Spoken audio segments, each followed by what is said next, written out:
Saludamos a todos quienes hoy están conectados desde los distintos países de Iberoamérica. Muchas gracias a todos y todas. Hoy tendremos la exposición de la doctora Vivian Bustos Vaquerizo del Servicio Médico Legal de Chile y luego tendremos a la doctora Laura Quirós desde el Departamento de Medicina Legal de Costa Rica. Les vamos a contar algunos detalles sobre la jornada de hoy.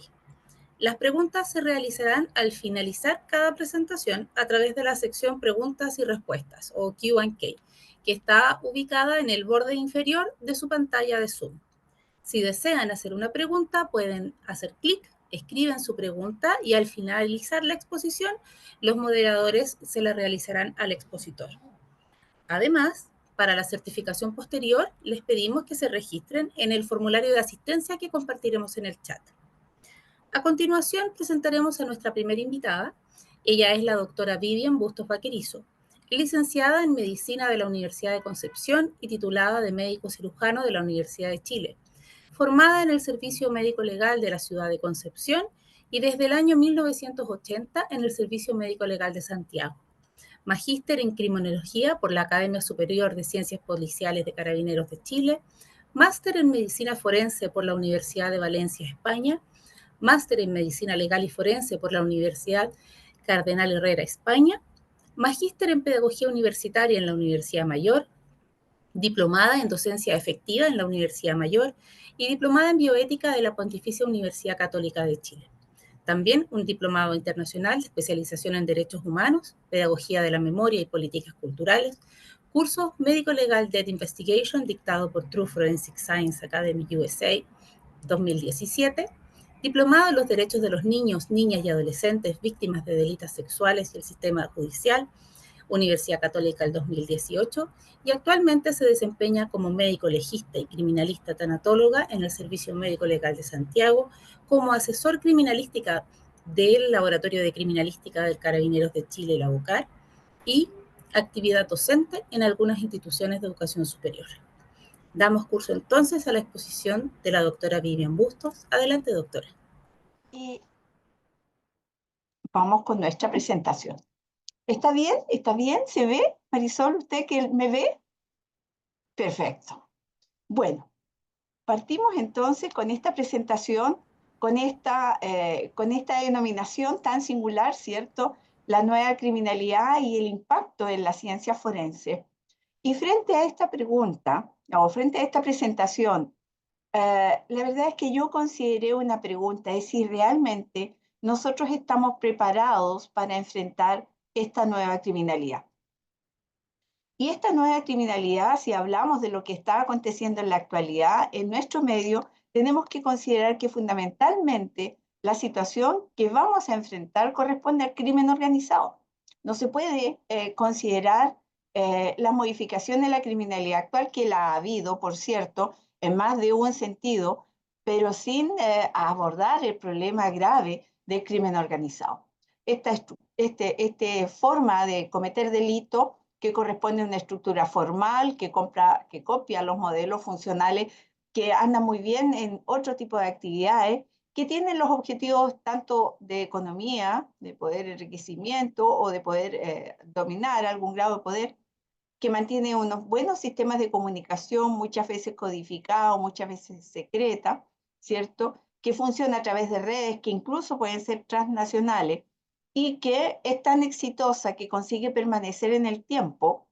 Hasta ahí, digamos que podríamos estar considerando tal vez un detalle un poco estrecho de una empresa que funciona, una empresa productiva común y corriente. El problema de crimen organizado es que se dedica a actividades ilícitas, ¿no? No es una empresa cualquiera, es una empresa que se dedica a actividades ilícitas y que emplea la violencia, tanto física como psicológica, como herramienta para obtener su sistema. Y lo que es peor es que tiene la posibilidad de corromper sistemas formales, con lo que se abriga, ¿cierto?, una gran protección y por lo tanto facilita su permanencia en el tiempo, porque reduce las posibilidades de ser detectado. Y en esta perspectiva, entonces, frente a este crimen organizado y frente a los diversos tipos de delito en el cual se desarrolla, considerando que son todos de alto impacto, ¿cierto?, en la comunidad, tiene delito de drogas, de tráfico y de venta de drogas, tráfico también de armas, hay secuestro extorsivo, hay extorsión por sí sola, hay robo, usurpación violenta, hay trata de personas, y en todos esos delitos en los cuales hay además empleo de violencia física para poder llegar a que se concreten, entonces tenemos una alta probabilidad de lesiones y de muerte. La realidad de la criminalidad actual que nosotros estamos enfrentando. Y en esa mirada hay que pensar que básicamente lo que nosotros hemos detectado mayormente y lo que más nos afecta es la actividad que se va a desarrollar a través de la mayor cantidad de fallecidos. Y es así entonces que necesariamente tenemos que considerar cuáles son los grandes hitos, los grandes objetivos de la actividad tanatológica forense. Y fundamentalmente, dentro de los que son nucleares, por supuesto que hay varios más que esto, pero los nucleares son siempre identificar. Identificar quién es el fallecido. En segundo lugar, establecer de qué se muere e ilustrar sobre esa muerte. Mostrar cuáles son los fenómenos y las particularidades de esos fenómenos y de la manera como el cuerpo respondió a esos fenómenos hasta que finalmente se instaló la muerte. Y además, definir todo tipo de actuación que pudiese existir en el cuerpo y que estuviese relacionada con terceros, tanto si esto fuese para conseguir que se produjese la muerte como para evitar que esa muerte aconteciera o todo lo que pudiese haber acontecido sobre el sujeto agónico o incluso muerto. Entonces tenemos este segundo núcleo, gran núcleo, que es el que está relacionado estrictamente con la muerte. Y el tercer gran núcleo, ¿ya?, es la obtención de muestras propias del cuerpo, ¿cierto? Y de toda una posibilidad de hallazgos de otros elementos que no son propios del cuerpo, que podrían ser detectados en el mismo cadáver, algunos visibles, ¿cierto? El proyectil balístico, el fragmento del cuchillo, los trozos de piedra, los restos vegetales, y otros no visibles, latentes. Y, por ejemplo, entonces sacamos sangre, guardamos sangre para establecer nivel de alcoholemia o presencia de otro tipo de sustancia. La obtención de todas estas muestras de hallazgo que puedan llegar a ser en algún momento potenciales, consideradas evidencias. Por lo tanto, son elementos que tienen una potencialidad cuyo peso, ¿cierto?, real, recién vamos a tener posibilidad de aquilatar cuando esto ya se haya procesado en laboratorio. Así que la actuación tanatológica forense tiene estos tres grandes hitos nucleares en relación a las preguntas que hay que hacer, las preguntas que se hacen y la respuesta que hay que entregar. Vamos por parte, partamos por la identificación. La identificación. Esto es crimen organizado. El imputado suele ser desconocido para la investigación policial y con alguna frecuencia el fallecido tampoco está identificado. Aconteció la muerte de una manera que el sujeto llega incluso sin ninguna pertenencia, ¿ya? Hay que considerar que esta es una muerte criminal y en todas las muertes criminales el criminal no quiere ser encarcelado, así que tampoco él va a dejar o aportar elementos que nos ayuden a saber de quién se trata este fallecido. Sí, por cierto, hay algunos que tienen identificación fácil, que vienen con un nombre asignado, pero hay un grupo muy grande, y es tal vez el más complejo, que no trae identificación. Y miren ustedes, estos son datos de nuestro servicio médico legal en Santiago. Hay un aumento significativo de fallecidos NN. En el año 2000 y en el año 2023 ha habido un aumento del 192% respecto al año 2021. Y esto claramente está relacionado con esta nueva forma de criminalidad. Son además muertes tardías, salvo algunos hechos en los cuales se escucha la balacera, las persecuciones en los autos. Hay un número importante de casos en que los cuerpos se han encontrado varias horas, días incluso, y tal vez semanas. Han habido algunos que se han buscado por semana, en que el cuerpo ha estado alterado, obviamente, por el tiempo. Todos los cadáveres van a sufrir ese tipo de modificación. Pero además en estos casos, nosotros tenemos cadáveres que han transitado por diferentes escenarios. Fueron secuestrados en un lugar, fueron muertos, dado la muerte, en otro lugar y finalmente el cuerpo fue abandonado en un camino lateral. Tenemos un periodo de tiempo en que el sujeto está desaparecido vivo y tenemos otro periodo de tiempo en que el sujeto está desaparecido muerto. Y eso además incorpora posibilidades de que haya modificaciones o alteraciones producto de la fauna y de los distintos ambientes específicos en los que los cuerpos se mantienen. Hay una cierta frecuencia a mantener los cuerpos embolsados, amarrados, ¿cierto? Cerrados. Por lo tanto, el alcance de la fauna también va a cambiar. ¿Mm? También va a cambiar. Y los cuerpos están además muchas veces intervenidos por estas situaciones que yo les digo, embolsados, amarrados, y eso afecta el desarrollo de varios procesos en el cuerpo. Uno de esos es cómo se va a modificar la putrefacción. Los procesos de transformación cadavérica van a depender de la posición del cuerpo. Y vamos a tener un lado que se corifica y a lo mejor el otro lado que tiene putrefacción.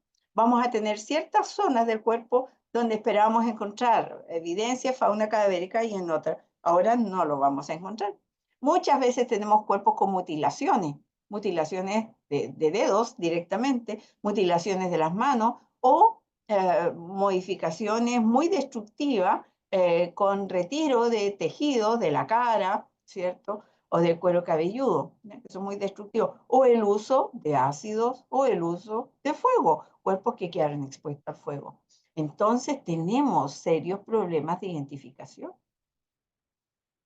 Y en nuestra realidad, uno en general tiene tendencia a pensar, pero identificación, tenemos tecnologías que son muy avanzadas, sí, tenemos tecnología muy avanzada. Nosotros tenemos esa disponibilidad en nuestro servicio médico legal en Chile. Pero estas tecnologías avanzadas tienen un valor enorme cuando conseguimos identificar a alguien consigo mismo. Si tenemos células epiteliales de esa misma persona, de su propia ropa, de las cosas que manipuló, pero no tenemos nada de eso, no sabemos quién es, no sabemos dónde quiere buscar esas cosas tan personales. O con su familia directa, nadie viene, no conocemos su familia no sabe ni dónde está y mucho menos sabe que está muerto, ¿ya?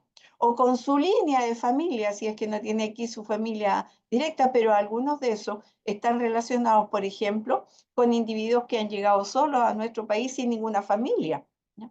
O con su propia historia. También podemos hacer identificación mirando las enfermedades a nivel del hueso, los distintos tratamientos que han tenido en sus huesos, por ejemplo, hasta fármacos que pudiésemos encontrar en los huesos, dándole una importancia a la herramienta toxicológica, pero no sabemos de eso, no sabemos de esta persona. Por lo tanto, todas estas tecnologías avanzadas de la genética, de la radiología y de la toxicología, en estos casos, no lo podemos aplicar. La característica del crimen organizado y de las bandas transnacionales también se conjuga junto con las características de las personas que mueren y que corresponden al grupo de las categorías de migración irregular. Hay ausencia de todos los registros útiles para identificar. No tienen huellas dactilares registradas en nuestro banco de datos, no hay antecedente ontológico, no hay radiografías, no hay antecedentes médicos, no tenemos familia para comparar la sangre, ¿cierto? Buscando genética de familiares, y ni siquiera tenemos personas que reclaman el cuerpo. Entonces, todo eso sofisticado no lo podemos aplicar. E incluso a veces, si llegásemos a tener, porque lo hemos tenido de pronto, gente que viene y hace una relación y dice, yo vengo a reclamar a tal persona, miren ustedes que estas técnicas tienen limitaciones. Comparación genética. Aquí hay unas conclusiones. Dice, en este análisis buscamos los marcadores autosómicos y en el cadáver nos arrojó digamos, esta genética masculina, su perfil masculino, y tenemos un donante de la muestra que se presenta como el primo del fallecido. Y este primo del fallecido tiene una genética tal, ¿cierto? Un perfil genético que permite establecer que tiene 89 veces más probabilidades de ser primo a no serlo. Pero 89 es una proporción muy baja, muy baja. dependiendo de las distintas técnicas que se vayan empleando y las mejoras de las técnicas que se van incorporando permanentemente. No conozco el valor, digamos, al que podríamos estar en la actualidad, pero cuando esto se realizó, las probabilidades con las que uno normalmente solía encontrarse era de 1 billón o de 2 billones. 89 es un granito de arena en un desierto. Además, en este caso se buscó estos marcadores de cromosoma Y, ¿cierto? Dado que era masculino, se comparó con el cromosoma de este supuesto primo, ¿cierto? Y encontraron diferencia. Había una diferencia en uno solo de los marcadores. Y era pequeño. ¿Y eso qué puede significar? Puede significar que nuestro sujeto tenga una pequeña modificación, ¿cierto? Tenga una pequeña mutación, pero también puede ser un indicador categórico de que el primo no es el primo. Y eso puede ser. Y así lo concluye el genetista, dice, se utilizó toda la batería de marcadores disponible en el laboratorio, ¿cierto? El valor estadístico obtenido en los marcadores autosómicos, que es muy bajo, se debe o a la distancia genética o a la distancia de parentesco. A lo mejor efectivamente no son primos, ¿cierto? Y el análisis de cromosoma Y, que podía haber dicho, mira, por el lado de la familia paterna, estamos coincidiendo en el cromosoma, tampoco es. Por lo tanto, no resulta sumativo. Y miren lo que nos señala el genetista, que es el que tiene nuestras técnicas más avanzadas, ¿cierto? Las que tienen la mayor tecnología. Dice, para tener un valor más robusto, se recomienda corrobore el parentesco entregado. Nunca más volvió el primo. Considere la posibilidad de contar con familiares con parentesco más cercano. Ya teníamos el cuerpo aquí más de 2 meses. Nadie más que el primo había llegado. O evalúe otros antecedentes que complementen. Nada tenemos. Nada tenemos. Por lo tanto, en estas situaciones de crimen organizado y de personas que no tienen identificación, con una alta probabilidad, digamos, con una alta eficiencia en la actualidad, nosotros hemos vuelto a medios que son más básicos, más antiguos y, sorprendentemente, hemos tenido muy buenos resultados. Esta información que yo les proveo aquí viene de la unidad de identificación forense de nuestro departamento de tanatología en el Servicio Médico Legal de Santiago. Y ellos hacen históricamente el cronodiagnóstico, perdón, identificación tanatológica levantando las huellas. Y yo les pregunté, ¿ustedes en la actualidad qué problema visualizan? Bueno, dice, siempre es difícil, nunca es fácil. Y en la actualidad, en estos casos, ha sido un poco más difícil porque no tenemos la misma cantidad de material. Y una de las razones de que no haya material es porque es crimen organizado. Entonces hay amputaciones intencionadas, hay mutilaciones intencionadas. Y bueno, el cuerpo puede llegar muy putrefacto, consumido por fauna, y todo eso en realidad son factores negativos que nos complican, pero no lo podemos modificar. Tendríamos que ponerle una carta a los delincuentes y decir, señores delincuentes, por favor, no lo mutilen, no le saquen los dedos, no vamos a obtener respuesta de ahí. Pero nos dice también hay algunas opciones que sí se pueden modificar, sí. No, se han encontrado en más de una ocasión en que los cuerpos, por ejemplo, se le amputan los dedos en el sitio de suceso y la identificación pasa a ser una tarea por parte de los peritos de identificación de las policías. Sin embargo, eso no siempre es tan fácil, a veces no lo consiguen. Y en algunas ocasiones podría tener peso la experiencia.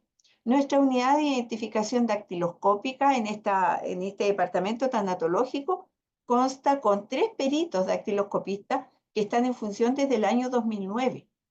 Este servicio médico legal ve pasar poco más de 4.000 autopsias al año.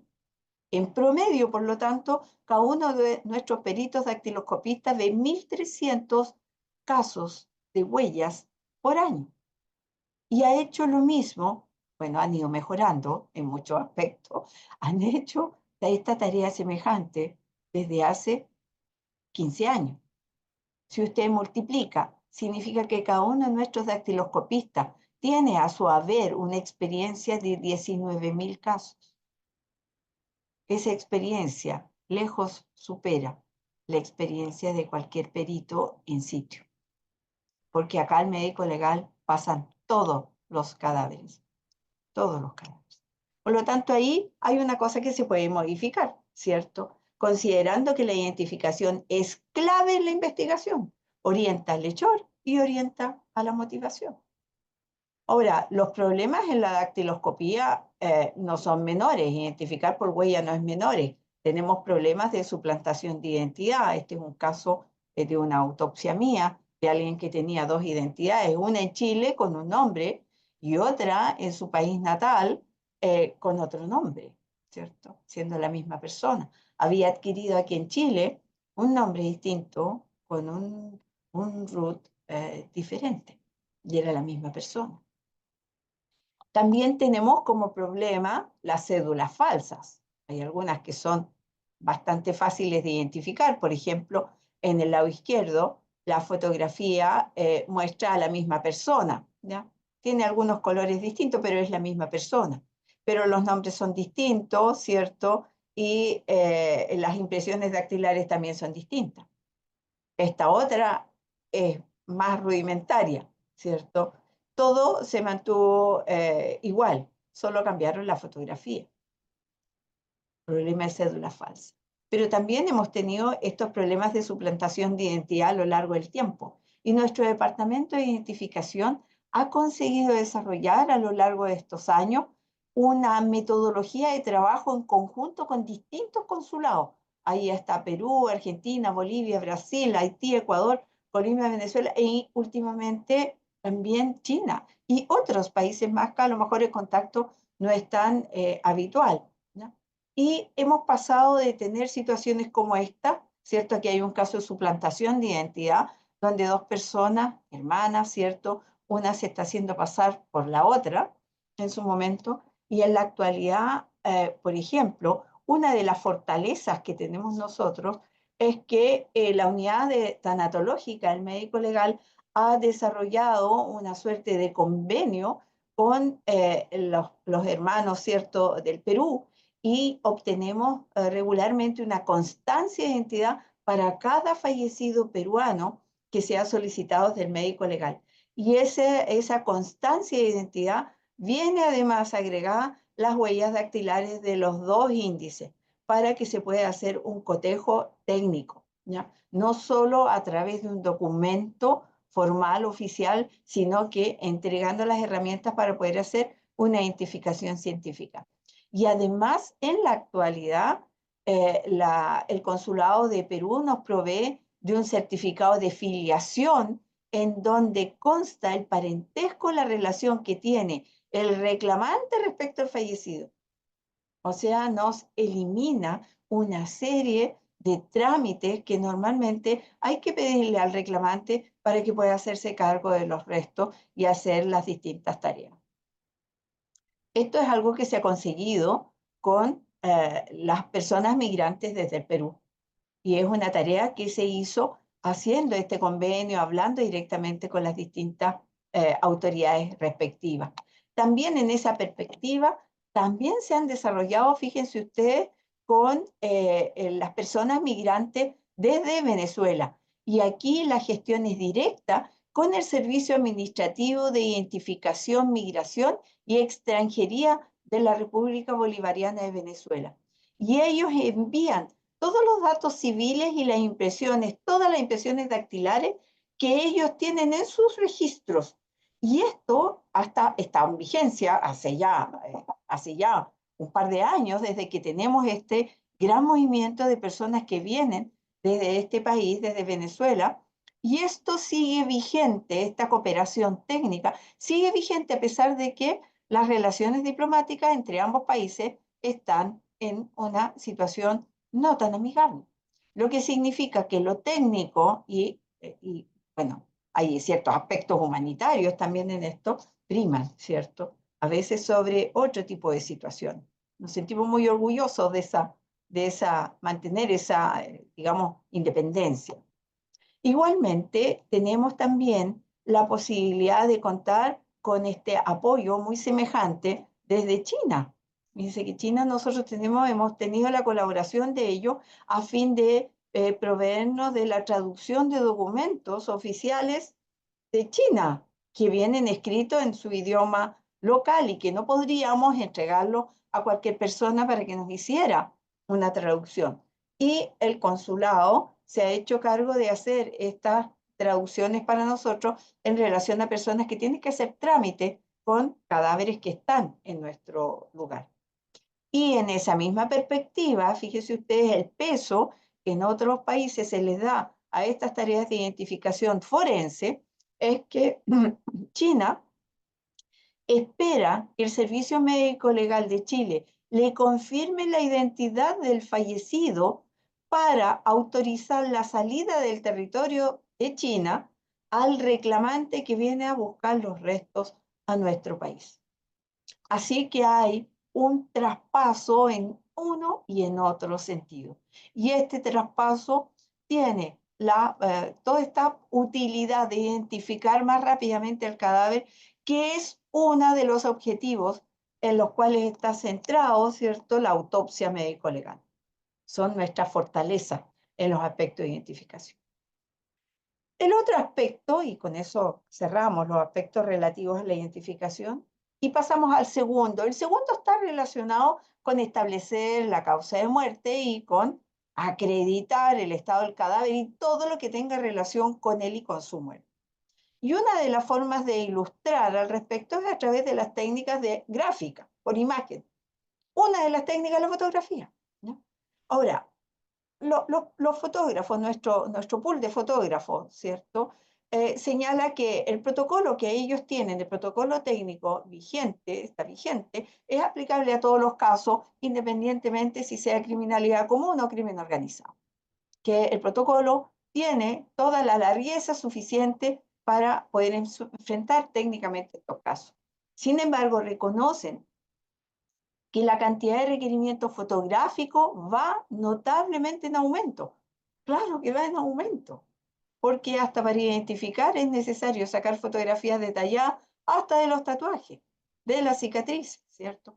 La cantidad de capturas fotográficas y el detalle de las mismas aumenta proporcionalmente en la complejidad de los casos. Fíjense ustedes que normalmente nosotros somos, por ejemplo, capaces de reconocer si una herida es cortante o contusa o balística por sus características morfológicas. Pero en la actualidad podemos ver que las lesiones tienen características tan bizarras que hay que hacer un análisis teórico antes de llegar a establecer la característica particular del arma que la generó. Entonces, la fotografía, sobre todo en crimen organizado, en estos homicidios, en estos contextos, tiene que referirse básicamente a ilustrar todos los fenómenos traumáticos que fueron de la vida. Si son 50 los impactos proyectiles balísticos, son 50 la fotografía, ¿no? Y algunas de ellas necesitan a lo mejor más de una captura. Normalmente son a lo menos dos y a veces puede incluso haber una tercera. Igualmente, hay que fotografiar con gran detalle el fenómeno específico que causa la muerte. Tiene 40 balazos, pero hay uno o dos que son definitivamente mortales, ¿ya? O muy rápidamente mortales, los otros pasan a un segundo plano. Pero igualmente en estos casos en donde ustedes vieron que hay secuestro extorsivo y que a veces ese secuestro extorsivo termina en la muerte, van a ver la posibilidad de que veamos trauma destinado a generar solo dolor, sufrimiento para el retenido y también para su familia cuando recibe partes del cuerpo. Y esas lesiones también tienen que ser fotografiadas con particular detalle. No es una fotografía común, es una fotografía con, además, testigo métrico, ¿no? Hay que mirar además todos los traumas que sean postvitales, las marcas de amarra de después de la muerte y acreditar que son después de la muerte. Todas las señas de arrastre del cuerpo, las que son post-mortem y no las iniciales, ¿cierto? Para demostrar que el cuerpo fue movido de donde estaba y que desde allí de donde estaba había tierra y pasto. Y ahora donde fue encontrado solamente hay gravilla. Entonces, claramente sabemos que tenemos un sitio de suceso que tiene otras características diferentes a las que estamos viendo en el lugar del hallazgo. E igualmente, debemos ser capaces de acreditar ciertas condiciones fisiológicas alguien que es secuestrado a las 11 de la noche de su casa, después que recién había almorzado, es muy importante mostrar el estado del contenido gástrico para poder aproximarnos al tiempo que permaneció vivo luego del secuestro. Si no fue muerto inmediato, o efectivamente murió varias horas después que salió de su casa. Ahora, la fijación fotográfica se inicia antes de lavar el cuerpo. Normalmente la fijación fotográfica debiera considerar todos los residuos que se han depositado o adherido a la piel corporal. Y la fotografía termina después del último lavado, cuando el cuerpo ya fue autopsiado, cuando están todas las suturas puestas, cuando se practica la fotografía protocolar. E incluye además las vestimentas. Así que si tiene 40 traumas balísticos en la piel, pues va a haber que fotografiar, yo creo que una cantidad semejante de perforaciones en la ropa. Porque si estaba vestido pasó también por las vestimentas. ¿Ya? Ahora, nuestra sección de fotografía es histórica, viene con la historia de nuestro servicio médico legal. Dentro del organigrama de nuestro servicio médico legal ya estaba presente en el año 1925. Así que tiene una historia larga. Por eso su protocolo técnico también está tan afianzado. Ahora, ¿cuáles son nuestras debilidades, nuestros problemas con la fijación fotográfica? Un insuficiente número de fotógrafos. Tenemos un equipo de 4 fotógrafos forenses y en ocasiones la sala de autopsia puede estar funcionando con 8 autopsias simultáneas. Hay 4 fotógrafos que están trabajando de a 2 casos a la vez. Eso es muy difícil. Mantener un orden, mantener una rutina, que no se salte ninguna fotografía, eso es muy difícil cuando usted está haciendo exactamente lo mismo dándose vuelta en 90 grados. Y esto significa que más o menos cada uno de nuestros fotógrafos asume la responsabilidad de la fijación por imágenes de 1000 cadáveres cada año, ¿ya? Y ellos además practican la fotografía en los exámenes de lesionados vivos, tanto en clínica como en sexología. Ellos son fotógrafos expertos y sus fotografías son expertas. Ilustran, aclaran. Son material de trabajo, material de análisis para muchos, ¿no? Ahora, además, ellos generan una gran cantidad de información, una gran cantidad de material. Aproximadamente nosotros, en un caso que tenga unas 3 o 4 impactos balísticos, y hablo de balísticos porque suelen ser las etiologías más frecuentes en las muertes por homicidio en contexto de crimen organizado. Una autopsia de las que yo hago con muchas balas, con 4 o 5 impactos balísticos, tiene entre 50 y 70 fotografías. Es una cantidad muy grande de material que hay que organizar, grabar en un disco, remitir a la fiscalía. Y eso lo hacen ellos directamente. No tienen un apoyo o un respaldo administrativo. Ellos hacen toda esa función, ¿ya? Y que además ellos recaban como una situación de problema, es que dependen mucho de la determinación del médico. Y el médico, la verdad, le cuesta mucho ceñirse de manera muy rígida a un protocolo, porque por formación médica, para los médicos no existen los casos ni las enfermedades, existen los pacientes. Y por eso sistemáticamente el fotógrafo tiene que trabajar en conjunto con el médico para que el médico le diga, esta lesión me interesa, esta no requiere fotografía, esta la quiero con mayor detalle, esta basta la fotografía general. No hay una serie de capturas que puedan ser establecidas como comunes y que se puedan desencadenar de manera automática, digamos, cuando ingreso un caso de homicidio en contexto de crimen organizado, bien dice el fotógrafo, voy a hacer de estas 50 fotografías. Tiene que esperar la decisión médica. Están entonces supeditados a aquello. Tenemos otra fijación nosotros. Somos en ese sentido muy, muy afortunados. Contamos con radiología en nuestro servicio y también en varios otros servicios médicos legales a lo largo del país. Es una herramienta maravillosa, ¿cierto? Pero tiene algunas limitaciones sobre todo en los eventos balísticos. ¿Cuál es la limitación?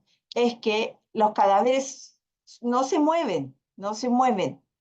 Normalmente las radiografías hay que tomarlas en la posición en la que está el cuerpo y hay ciertas posturas que normalmente se adoptan en los casos de pacientes vivos y que no se pueden hacer en tanatología y en las que hay sobreposición, se superpone el hombro, por ejemplo, con el tórax. No hay forma de movilizar aquello, ¿ya?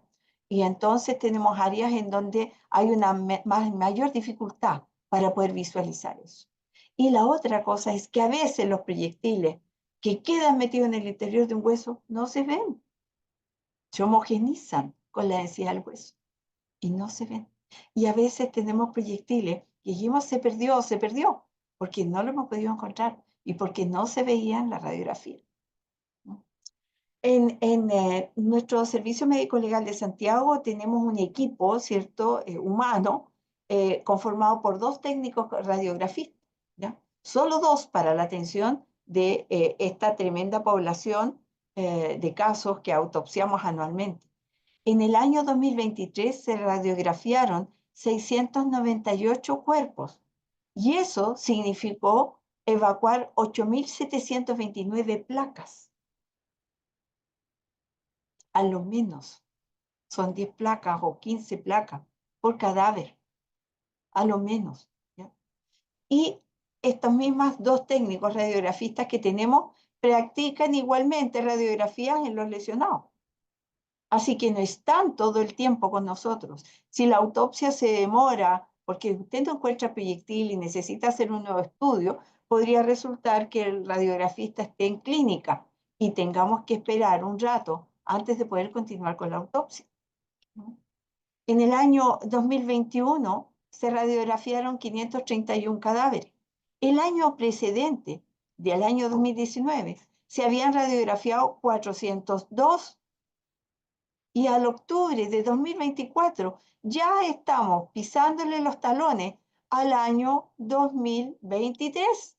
Significa que nuestro número de radiografías está aumentando y está aumentando fundamentalmente por el aumento de los casos balísticos, que son la expresión más frecuente del crimen en contexto de crimen organizado, del homicidio en ese contexto. El homicidio es balístico.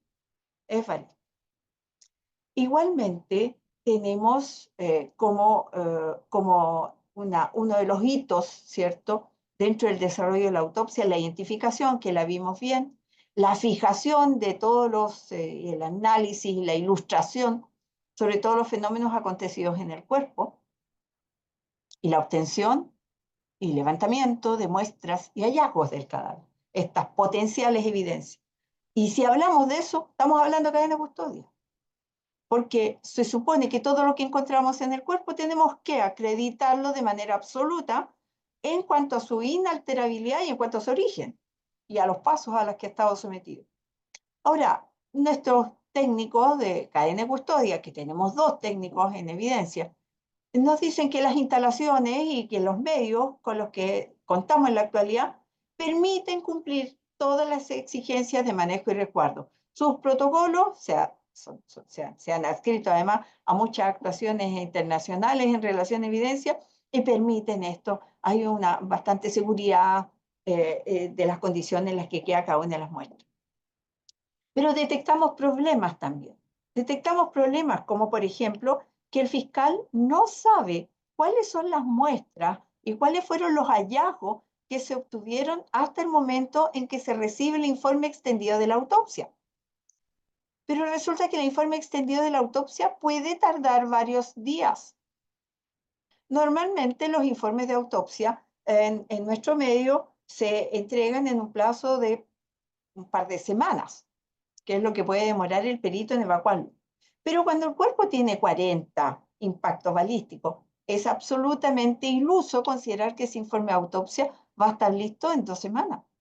Ese informe se puede demorar bastante más que 2 semanas. Eso significa que las evidencias podrían seguir estando almacenadas, ¿cierto? Custodiadas, por supuesto, pero almacenadas en el médico legal y no siendo procesadas en el laboratorio de criminalística. Y una de las cosas que que se conoce que es un estándar de oro en la investigación de este tipo de homicidio es la detección temprana, la investigación temprana y poder determinar medidas intrusivas también tempranamente.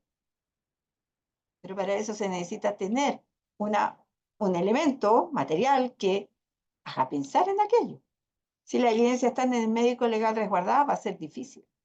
Y eso entonces significa que debemos contar con un documento o de alguna forma establecer una vía a través de la cual le podamos comunicar, así como le comunicamos la causa de muerte al fiscal, cuáles son específicamente todas las muestras y particularmente los hallazgos que tenemos del cadáver, en una cosa que sea formal. Por otra parte, también nuestros técnicos de evidencia dicen que 2 técnicos es muy poco. Uno está haciendo el despacho, la entrega o el reparto de las evidencias que van a ser procesadas, que normalmente son muestras, dentro de nuestro mismo servicio. El otro está trabajando en sala de autopsia. Y cuando llegan funcionarios de los laboratorios de criminalística para retirar evidencia, no hay quien los pueda atender. Y entonces alguien tiene que perder tiempo. Tal vez el que viene a buscar pierde tiempo cuando espera. Tal vez el técnico que está en la sala de autopsia o que está repartiendo deja de hacer las tareas que tiene programadas y va a hacer la entrega de la evidencia que vienen a buscar. Sea como sea, ese sistema hace que alguien pierda tiempo. Y en estas investigaciones, la pérdida de tiempo vale igual para todos.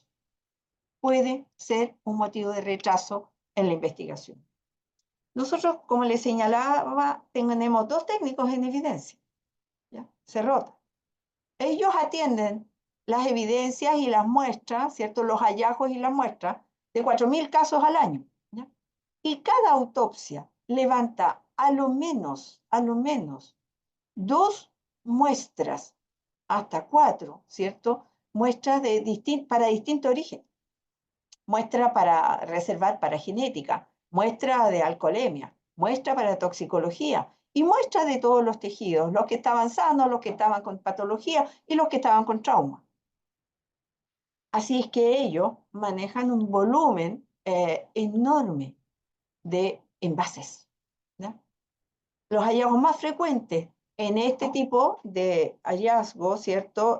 Los hallazgos más frecuentes de este tipo de homicidio son las balísticas. Son las balísticas. Y las muestras corporales más frecuentes suelen ser, o las que más se buscan, las de ADN, cumpliendo con lo que ya habíamos comentado. Y luego nos vamos a la autopsia. Vamos a volver un poco atrás, establecer la causa de muerte, específicamente cómo fue esa muerte, de qué muere, por qué muere, en cuánto tiempo muere, entregar los elementos para poder llegar a responder esas interrogantes en algún momento.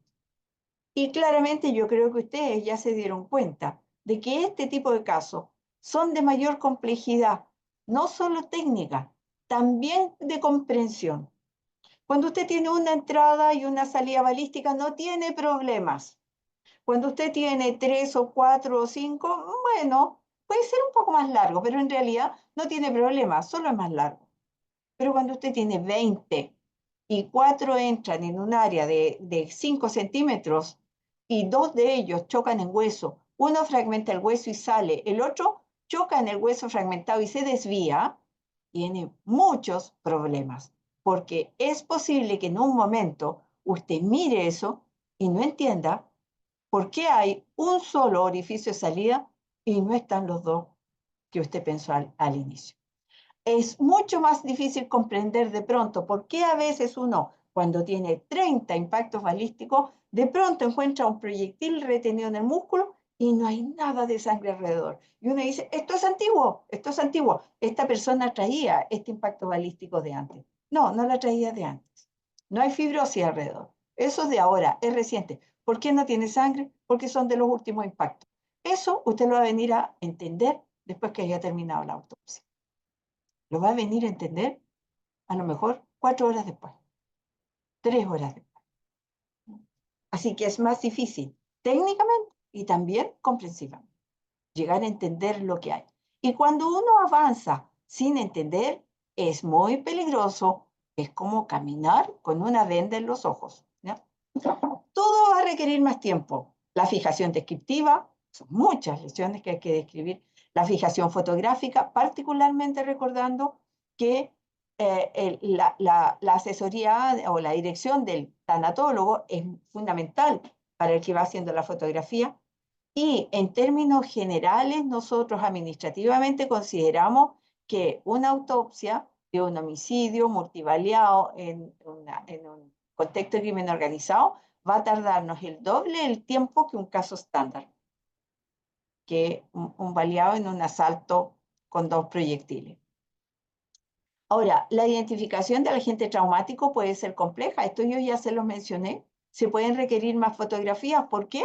Pues el otro día vi a alguien que había recibido muchísimos impactos balísticos, todos los recibió dentro del vehículo. No había ningún orificio de entrada balístico normal, todos tenían deformaciones, todos habían cruzado por lo menos por un latón y por una cubierta interior antes de llegar al cuerpo. No era tan fácil. Y no tenía 40, tenía menos. Y era difícil. Y era difícil diferenciar una entrada de una salida.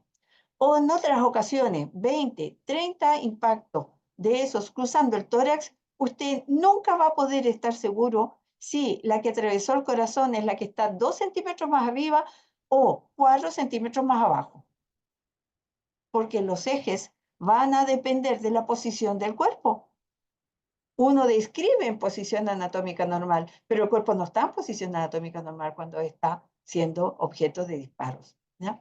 La obtención de evidencia balística es muy difícil, el proyectil, sobre todo cuando está retenido, cuando queda suelto en la grasa, queda suelto en la sangre, o incluso a veces dentro del músculo, no es un proyectil tan complejo de sacar, pero cuando está retenido en hueso, ¿cómo saca un proyectil retenido en hueso?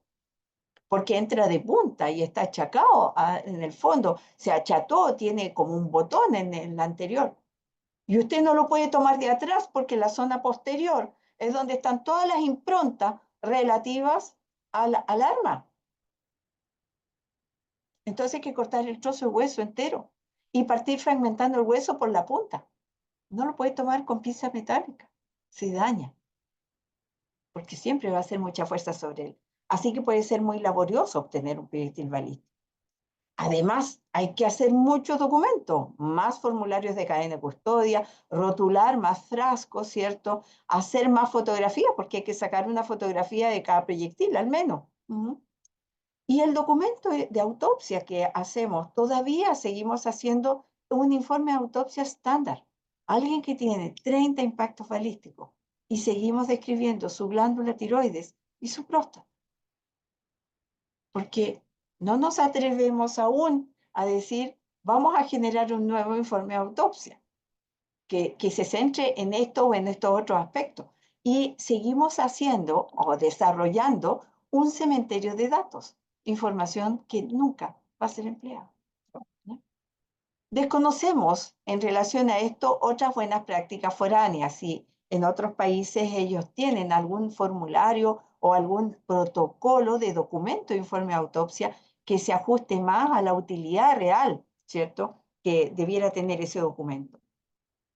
Y por otra parte, si consideramos que en este Servicio Médico Legal de Santiago solamente tenemos 18 tanatólogos efectivos, o sea, 18 tanatólogos que están en condiciones de hacer autopsia.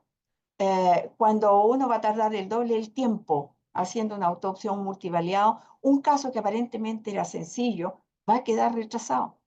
En el caso sencillo, un ahorcado, que puede ser algo tremendamente simple normalmente, cuando usted lo asume al día siguiente, tal vez, al día siguiente, usted se da cuenta que ese ahorcado tiene evidencias de actividad sexual perimortem. Y usted ya le dio 24 horas de vida menos a la evidencia biológica relacionada con la actividad sexual. Entonces, el peso en la investigación penal de esa otra circunstancia de muerte recae también en esta situación que está fuera de nuestro control, que no podemos manejar de otra manera porque tomamos mucha información de un cuerpo de la cual a lo mejor solo se requiere determinada información.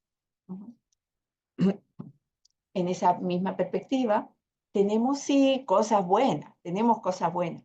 Tenemos en la actualidad la disponibilidad de una unidad de casos criminales complejos, en lo cual hay un equipo de antropólogos y arqueólogos que están familiarizados con perspectiva forense, porque tienen formación forense y la han desarrollado durante mucho tiempo. Y actualmente ya hace digamos, 2 meses, 3 meses, que están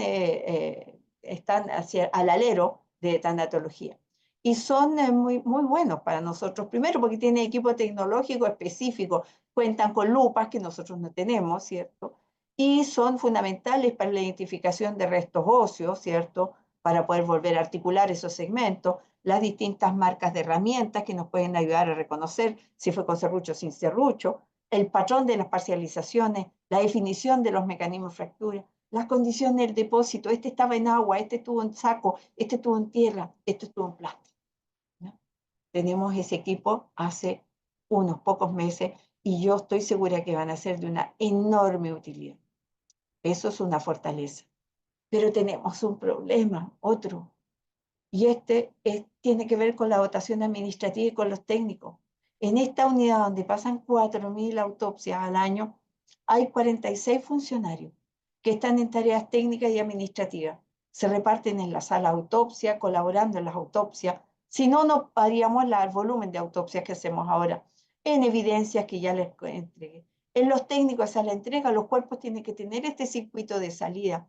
En atención de público, cuando vienen a hacer la reclamación de sus cadáveres, en aquellos que tienen que ver con presuntas desgracias, aquellos que nos coordinan con la fiscalía, que nos coordinan con los juicios orales, que pueden retrasarnos e interrumpirnos una tarea directa, los aspectos de la Secretaría General y todos los soportes técnicos, el informático, el de la vestimenta, el del agua, el ascensor, la energía eléctrica.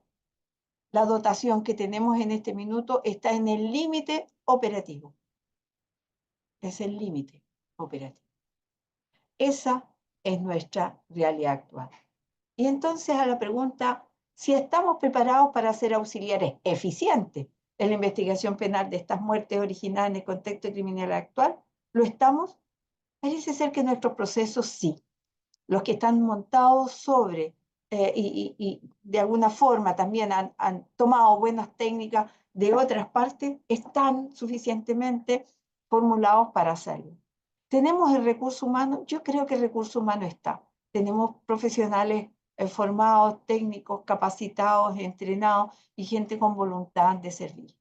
Tal vez en los medios tengamos alguna dificultad. Sea como sea, de todas maneras, la respuesta final a esto tiene que reflejarse en la sentencia judicial. Habrá que esperar un poco para poder saber si estamos o no lo estábamos. Muchas gracias.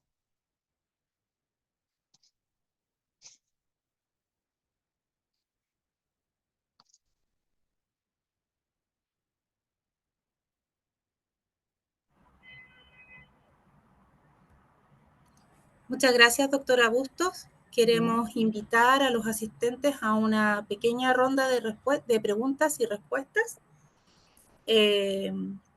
para poder avanzar y ya le agradecemos nuevamente a la doctora Bustos de estar disponible para responder las inquietudes de los participantes.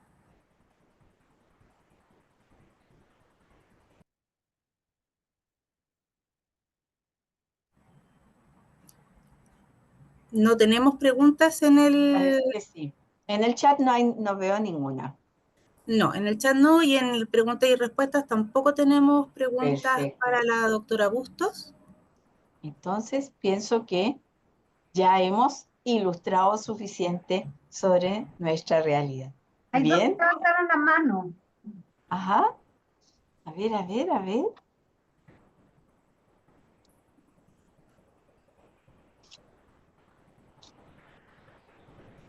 Francisca, ¿la ve usted? Marisol, ¿la ves tú? No, porque yo veo solamente a los expositores. Estoy tratando de identificar a las personas que levantaron la mano. Alexandra, le voy a permitir hablar. Ay, la Alexandra, otra, Alexandra. Hola, Hola. me preguntaba por qué había tan pocas personas que fotografiaban este tipo de cosas, porque creo recordar que usted nombró que habían como 4 que trabajaban en eso, y es Exacto. porque no sé, o sea, ¿a qué se debe que sea tan bajo? Yo creo que está relacionado con los sistemas de contratación estatal, con situaciones que tienen que ver con las plantas de las distintas instituciones.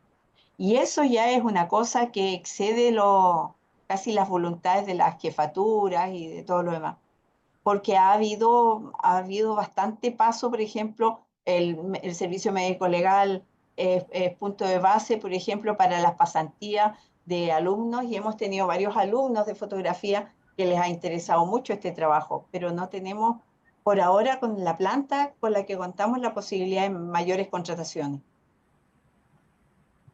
Ya era eso, muchas gracias. Bien.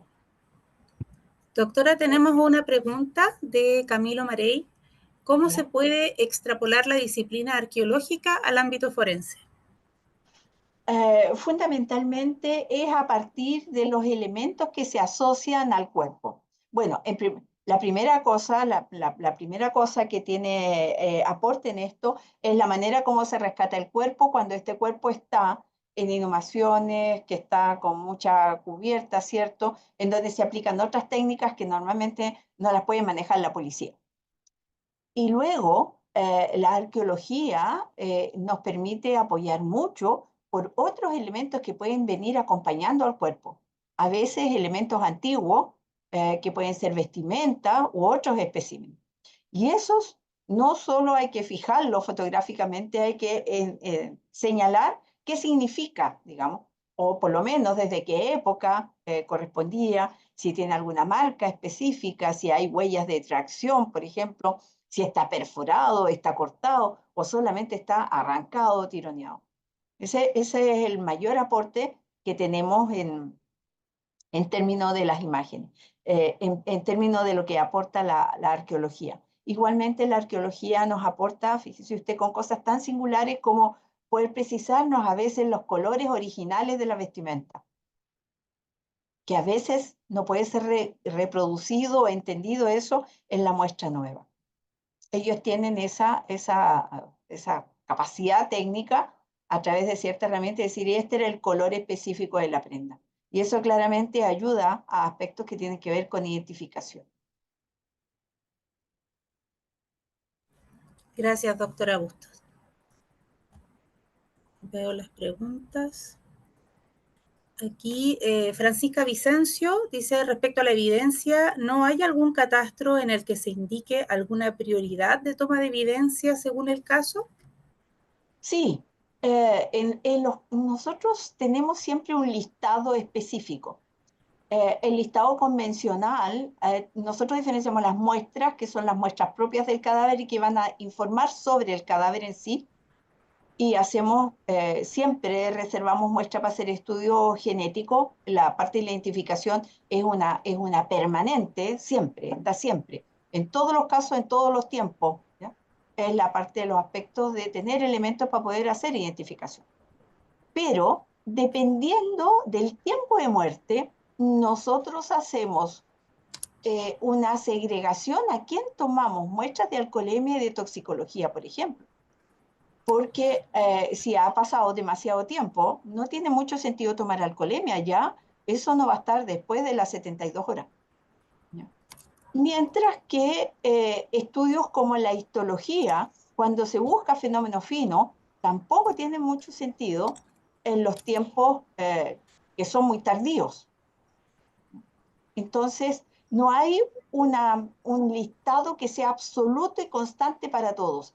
Siempre se van adaptando a cada caso, al caso individual. No es como decir, mire, a todos los quemados, tómele estas muestras. A todos los baleados, tómele estas muestras. Porque es el caso el que marca. Entonces, ¿cómo está su cadáver baleado? Tiene estas condiciones. Entonces puede sacar todas estas muestras. O conviene.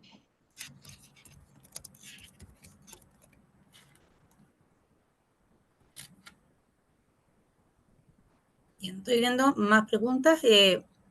C. Valdés indica, y efectivamente es así, que la unidad de casos complejos, si bien es nueva como unidad, lleva varios años compuesta, digamos, está compuesta por varios peritos que llevan alrededor entre 6 y 10 años trabajando en casos complejos, peritaje forense de distinto tipo. Sí, efectivamente, nosotros nos hemos robado a varios de esa unidad cuando eran de otra unidad y nosotros igual los traíamos acá con nuestros casos complejos. Hace rato, aun cuando no eran parte de acá, nosotros ya hace rato que los teníamos ahí muy detectados. Sí. La siguiente pregunta, Catalina Belis, dice, este problema que se está viendo en la nueva criminalidad, ¿cómo afecta la disponibilidad de instrumentación de análisis post-mortem en regiones? Bueno, el servicio médico legal funciona como una red, hay una red forense. Si bien las distintas sedes tienen distintas capacidades técnicas en términos de laboratorio, en términos operativos, por ejemplo, prácticamente todos los forenses, médicos forenses del país, están en condiciones de desarrollar una autopsia estándar. Y cuando hay complejidades, siempre está la posibilidad de establecer esta red forense. Es decir, contactarse, ponerse en contacto con alguien en Santiago o en alguna de las otras provincias, cabezas de provincia que tienen médicos con más experiencia y contar con esa colaboración. De hecho, eso se hace con bastante frecuencia, con bastante frecuencia. Puede haber un médico más viejo y experimentado, más experiencia, no, lo de viejo da lo mismo, pero lo experimentado que pueda contribuir, ¿cierto?, a apoyar a veces a un par de colegas un poco más jóvenes o a revisar el documento después, a revisar la fotografía antes de que el cuerpo se entregue. Tenemos varios medios a través de los cuales prestar apoyo. Muchas gracias, doctora Bustos. Voy a interrumpir las preguntas en este momento porque estamos bastante pasados del tiempo y en honor y respeto también a la siguiente panelista, vamos a cerrar aquí. Le agradezco muchísimo, doctora Bustos, su presencia hoy y les invito a todos a recordar registrarse y a una breve pausa de 10 minutos para volver con la segunda parte de esta jornada. Muchas Muy gracias. bien. Muy buenas tardes. Hasta luego. Hasta luego.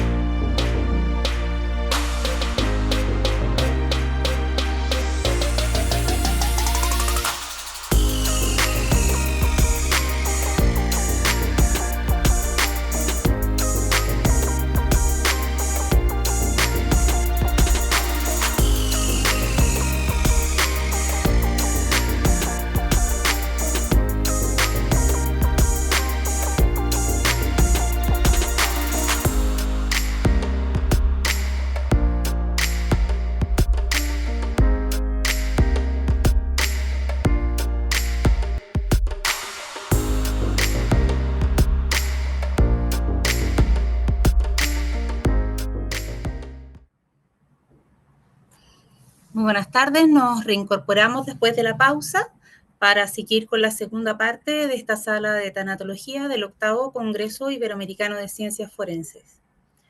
Para continuar, quiero dejar con ustedes a la doctora Laura Quirós. Ella es médica y cirujano graduada de la Universidad de Iberoamérica con un posgrado en la especialidad de Medicina Legal de la Universidad de Costa Rica, con 15 años de experiencia laborando en el Departamento de Medicina Legal del Poder Judicial, tanto en la realización de autopsias médico-legales como en la atención de personas usuarias vivas en diferentes lugares del territorio nacional. Le invitamos, doctora, a compartir pantalla y comenzar su exposición. Muchísimas gracias. Buenas tardes. ¿Sí me escuchan? Sí, doctora, se le escucha perfecto. Muchísimas gracias. Muy buenas tardes.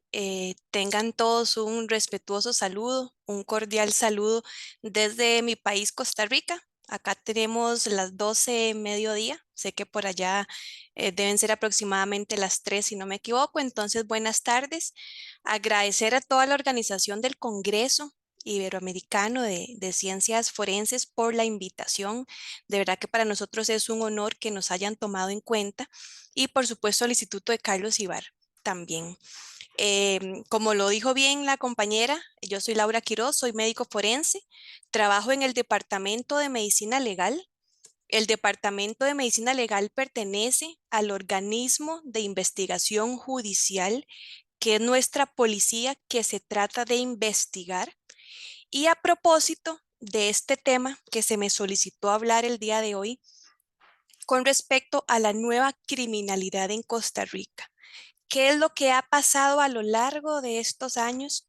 Cómo lamentablemente la criminalidad también ha avanzado, ha mutado, ha evolucionado a lo que tenemos hoy en día y cómo se ha reflejado a nivel de Departamento de Medicina Legal, específicamente en la sección de patología forense, que es donde recibimos los cadáveres. Vamos a hablar un poquitito de nuestro país. Costa Rica se encuentra, bueno, en el Istmo Centroamericano. Tiene 7 provincias y más de 492 distritos y tiene o colinda con 2 países vecinos, ¿verdad? A nivel norte, que es Nicaragua, y un poquitito más al sur, que es Panamá. Una característica importante que hay que mencionar dentro de nuestro país es que se encuentra rodeado tanto del mar Atlántico como del mar Pacífico, por lo que, si lo podemos decir de alguna forma, sirve como un puente donde se va a dar el tráfico, el narcotráfico, la producción y el desplazamiento de drogas, que es una de las circunstancias principales que coloca a nuestro país en esta posición y con esto lo que estamos viviendo. Veamos que somos un país pequeño, tenemos 51.100 kilómetros cuadrados y una población aproximada para el 2024 de 5.129.900. Voy a hacerles un breve recorrido cómo hemos evolucionado en el tema en particular, que son los homicidios dolosos, a propósito del tema. En la década de 1900, en los años 2000, si bien es cierto, teníamos homicidios, no era una cantidad importante como la que tenemos el día de hoy. Y en este tema en particular no es solo la cantidad lo importante, sino la complejidad que estamos viendo ahora en nuestros homicidios, donde vemos que ha cambiado el modo, ha cambiado el nivel de violencia, de cómo nos están llegando nuestros cadáveres a la sala de autopsias. En esas décadas de 1900, 2000, el principal motivo de los homicidios era delincuencia común, por decirlo de alguna forma. Robos, riñas entre personas, circunstancias que eran mediadas por algún tipo de alcohol, droga, en que se conocía en la mayoría de los casos la víctima y el victimario. Y aunque esto no quiere decir que los homicidios eran más fáciles de investigar, por lo menos se sabía o se conocía el contexto del cual se estaba investigando. Como podemos ver en la gráfica, se ha mantenido un incremento constante en todos los homicidios. Vean que en el 2012 teníamos 407 homicidios dolosos, al igual que en el 2013, y a partir de ahí fuimos incrementando hasta este número bastante llamativo, que son 656 casos en el año 2022. Y vean que ya para el 2023 la tasa de homicidios, es decir, por cada 100.000 habitantes, pasó de un 12.6 a un 17.2. Tenemos un incremento muy importante que preocupa y ocupa a las grandes autoridades de nuestro país, y que sin duda alguna los embates de esta violencia los vemos directamente reflejados en los números y en los casos que estamos recibiendo en nuestro país. Estos datos que les estoy presentando acá provienen de la Unidad de Análisis Criminal del Poder Judicial, por lo tanto son datos actualizados.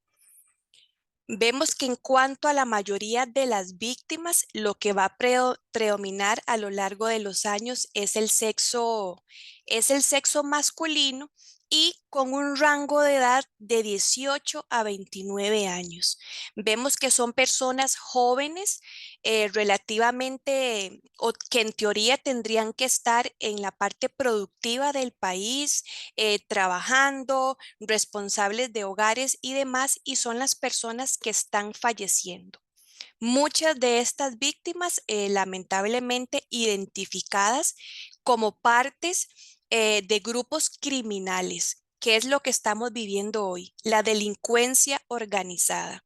Estructuras literalmente como una empresa, organizaciones en que hay diversas jerarquías, donde algunos tienen funciones específicas y donde el eslabón más bajo o más débil son los que lamentablemente estamos recibiendo, ¿verdad? Son la mayoría de víctimas por estas bandas que se tratan como de adueñar de ciertos territorios de nuestro país.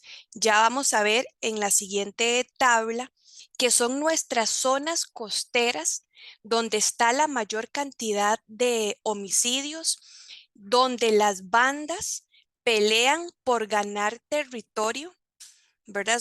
Cometen una serie de homicidios por apropiarse de ese lugar y no solo por apropiarse, porque es un lugar rico, por decirlo así, para poder distribuir la droga, sino que también van a trasladar lo que llamamos ya el microtráfico, la droga a otras provincias.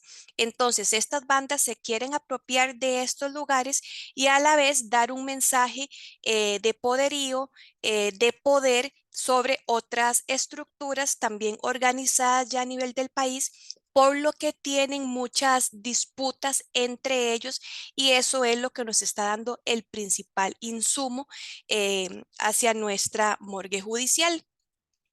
En Costa Rica solo tenemos una morgue judicial que recibe prácticamente el 100% de los homicidios. Principalmente nos vamos a enfocar en lo que son aquellos homicidios producto de heridas por proyectil de arma de fuego, porque hemos visto que es la principalidad modalidad o el principal arma que se está utilizando ahorita, como lo vemos ahí. ¿Verdad? Que con un 80% de los casos corresponden a víctimas que fallecen por heridas por proyectil de arma de fuego, siendo esta el arma más utilizada. Entonces, estos cadáveres solo los podemos recibir en la morgue principal que queda en la provincia de Heredia, porque solo esta morgue cuenta con el recurso de rayos X, que ya vamos a ver más adelante porque es importante hacerle un barrido radiológico a todas las víctimas que vengan producto de este homicidio. Tenemos dos morgues más pequeñas o morgues regionales en el país, sin embargo, estas morgues no cuentan con este recurso de rayos X, por lo tanto, estas autopsias deben trasladarse a la sección de patología forense en la ciudad judicial o en la provincia de Heredia. Vemos acá cuál es el móvil principal que se está evidenciando, donde vemos que está en el primer lugar todo lo que es el ajuste de cuentas o la venganza. Esto que les estaba contando, estas bandas que se pelean entre ellas por este territorio, por este poder y para darle este mensaje al resto del país que ellos son los que están adueñados de ciertos lugares. ¿Verdad? Es importante mencionar que aparte de todos estos casos, los homicidios dolosos, nuestra morgue judicial tiene que recibir todos aquellos casos que según el reglamento de autopsias médico-legales y hospitalarias tiene que venir a la morgue judicial. ¿Verdad? Entiéndase todas aquellas muertes súbitas, todos aquellos casos accidentales, todos los privados de libertad, toda la denuncia de malpraxis, cualquier otra muerte accidental. Es decir, no podemos dejar de lado esta parte tan importante pese a que hemos tenido este incremento en la cantidad de homicidios dolosos, que seguimos trabajando con la misma cantidad de personal. Nosotros a nivel de nuestro país somos aproximadamente 40 médicos forenses que estamos distribuidos en todo el país, pero en lo que es la morgue judicial estamos de planta aproximadamente 10. En promedio hacemos 2 autopsias por día. Y los fines de semana también se trabaja en un horario o en un sistema de horario extraordinario en el cual hacemos jornadas de 12 horas. Es decir, nuestra morgue judicial siempre va a dar una atención continua, una disponibilidad continua en que los 365 días del año y las 24 horas va a existir médico trabajando y médico disponible al teléfono por si la autoridad judicial considera necesario algún tipo de consulta.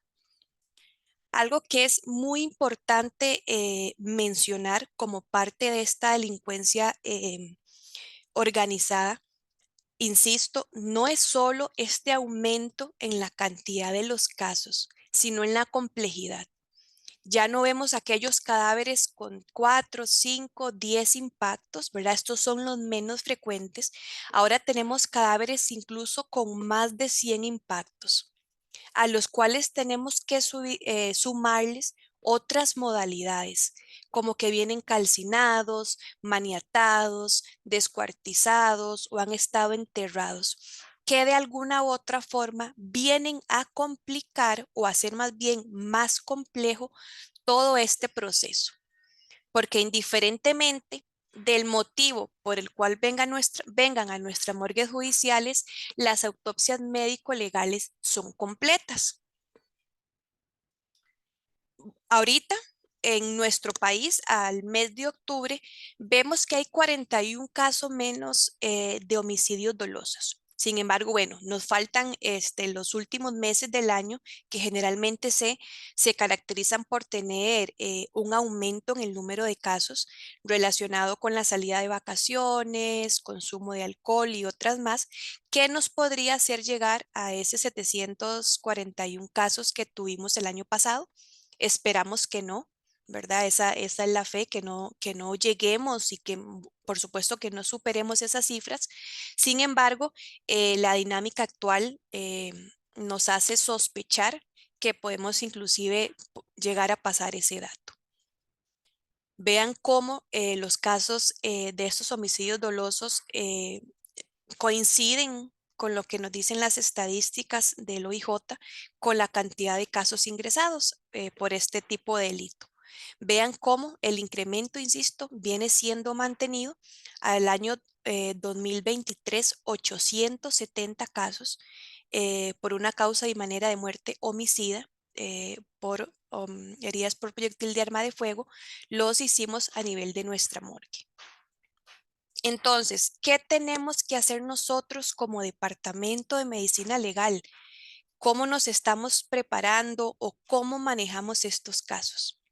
Les voy a explicar de forma general cuál es el manejo que nosotros hacemos a todos los cadáveres que vienen por heridas por proyectil de arma de fuego. Nuestra sección de patología forense actualmente se encuentra finalizando un proceso de acreditación por medio de ANAP y por medio de la norma ISO, en compañía de la West Virginia, nos estamos acreditando. ¿Y para qué estamos buscando nosotros acreditarnos? Necesitamos tener una morgue que garantice la calidad en cada una de nuestras pericias. El trabajo se ha puesto muy complejo. Hay una gran recarga laboral, física, por la cantidad de casos que están ingresando, pero esto no nos puede servir como un pretexto para dejar de hacer las cosas bien. Y esto es lo que nos garantiza un sistema de acreditación. Un sistema de acreditación tiene ciertas normas y ciertos procedimientos que todas las personas que trabajamos ahí tenemos que seguir, que tenemos que seguirlas paso a paso, y eso nos garantiza que, o más bien disminuye las posibilidades que dentro de un día muy convulso, ojalá con 2 víctimas por proyectil de arma de fuego o con una víctima y otro caso más, se nos puedan ir cosas que van a ser elementales a la hora de realizar un dictamen médico legal.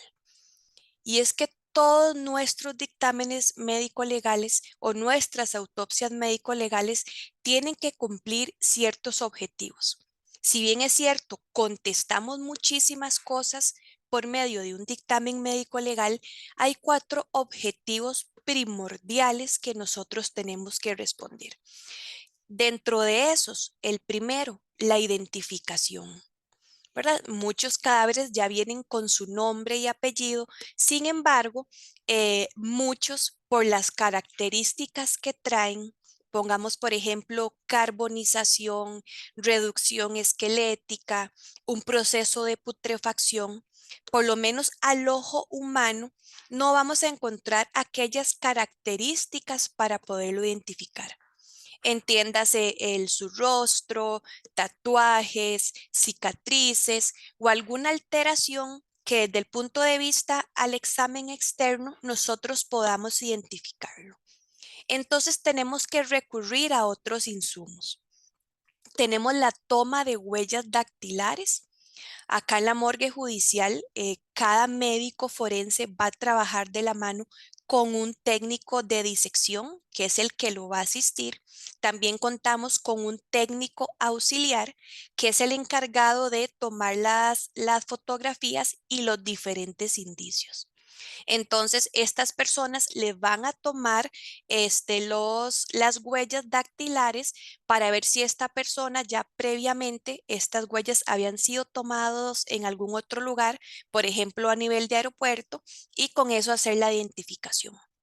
¿Qué viene a ser un reto? Por supuesto, dentro del mismo ejemplo, ¿verdad? Cadáveres que vienen tal vez sin sus dedos porque se los cortaron, cadáveres que vienen completamente carbonizados o en un estado de putrefacción muy avanzada que no permite hacer esta identificación como se deba. Sin embargo, bueno, se toman las huellas a nivel de morgue. Si no se pueden tomar a nivel de morgue, llamamos al personal de archivo criminal que tiene nuestro IJ y ellos por medio de algunas técnicas especiales podrían intentar tomar estas huellas dactilares. Sin embargo, en algunas circunstancias no es posible. Si no podemos hacer esta identificación, ¿qué hacemos también? Tomamos como un insumo o hacemos una interconsulta con nuestra odontóloga forense para que por medio del patrón dental, si es que el cadáver lo tiene, se haga alguna posible identificación, lo cual es bastante sencillo y bastante rápido, pero tenemos una gran limitante. Costa Rica no tiene una cultura como otros países de que la persona vaya de forma periódica al dentista, donde se pueda tener un adecuado registro, como sucede, por ejemplo, en otros países como Estados Unidos, en que prácticamente el 100% de la población tiene todo un récord dental bien identificado. En Costa Rica no es así. Y si la persona sí consultó tal vez donde un odontólogo, el odontólogo tal vez no llenó de forma correcta la información que necesita estrictamente la odontóloga forense para hacer esta comparación.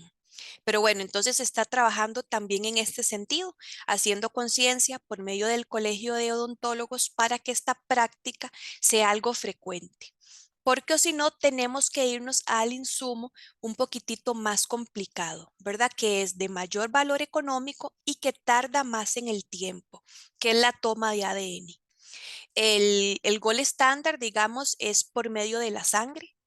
Si por algún motivo este cadáver no tiene sangre, recurrimos a la toma de ADN en hueso, particularmente en el fémur.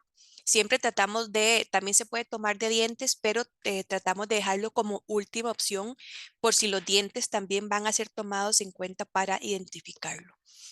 Entonces, uno de los objetivos que tenemos, uno de los principales, es esta identificación, que como vemos no es tan sencillo por todas estas alteraciones con las que están viniendo estos cadáveres. Y otro aspecto también que viene a dificultar es que muchas veces no tenemos familiares con cuál hacer la respectiva comparación. ¿Verdad? Tal vez son personas que están en nuestro país sin familiares, entraron de forma ilegal por alguna frontera, no tienen nada que nos pueda a nosotros decir de una forma objetiva que son estas personas. Y para nosotros, hacer una identificación 100% objetiva es prioridad. ¿Verdad? Nunca vamos a hacer una identificación de alguien con alguna presunción o porque a algún vecino le parece que puede ser esa persona. Siempre tiene que hacer un sistema objetivo, paso a paso, en el cual se pueda dar con certeza que la persona que estamos identificando corresponde. ¿Qué otro objetivo tienen nuestras autopsias médico-legales? El tiempo de muerte, el tanato cronodiagnóstico. Es establecer por medio de los fenómenos cadavéricos el tiempo de muerte que tiene este cadáver, que es de suma importancia por esto cuando a los médicos forenses nos llaman al escenario de muerte. ¿Por qué? Porque el escenario de muerte nos va a dar ciertos insumos desde el punto de vista de tiempo de muerte, como lo es la toma, la temperatura hepática, que no se va a poder hacer a nivel de la morgue judicial, porque es un cadáver que ya se refrigeró, por lo tanto ya nos alteró esta temperatura hepática. Por lo tanto, en algunos casos, la policía judicial sabe que cuenta con nosotros para acompañarlos en el escenario de muerte.